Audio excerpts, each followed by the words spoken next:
Surgical prehabilitation has become a widely discussed topic in modern healthcare, especially as more patients and clinicians seek ways to improve recovery after surgery. Yet, despite its growing popularity, there has been no universally accepted definition for what surgical prehabilitation actually is. This lack of consensus has led to confusion in both research and clinical practice, making it difficult to compare studies or standardize care.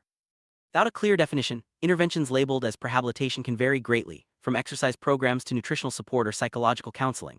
This variability makes it challenging to pool data and draw strong conclusions about what truly works. Recognizing this gap, a team of international researchers set out to review existing studies and propose a common definition, aiming to bring clarity and consistency to the field.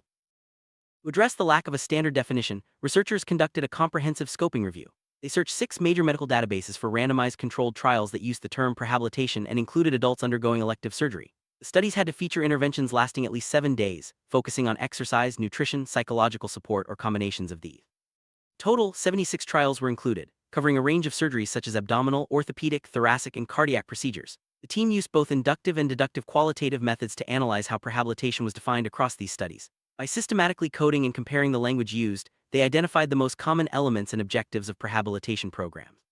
This rigorous approach ensured that the proposed definition would reflect real-world practices and the priorities of both researchers and clinicians.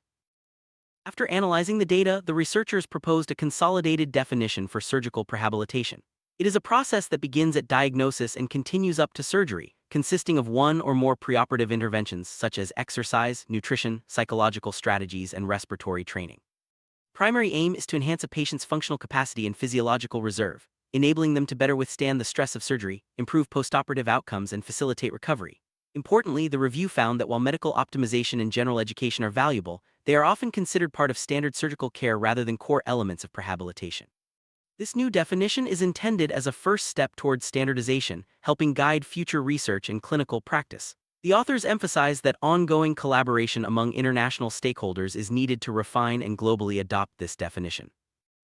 Establishing a common definition for surgical prehabilitation marks a significant milestone for both research and patient care. With a clearer understanding of what prehabilitation entails, future studies can be more consistent, making it easier to compare results and develop best practices.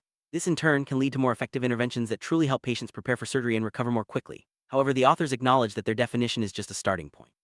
They call for further consultation with international experts, patients, and healthcare leaders to ensure the definition is comprehensive and widely accepted. As the field evolves, ongoing collaboration will be essential to refine prehabilitation strategies and maximize their benefits for patients worldwide.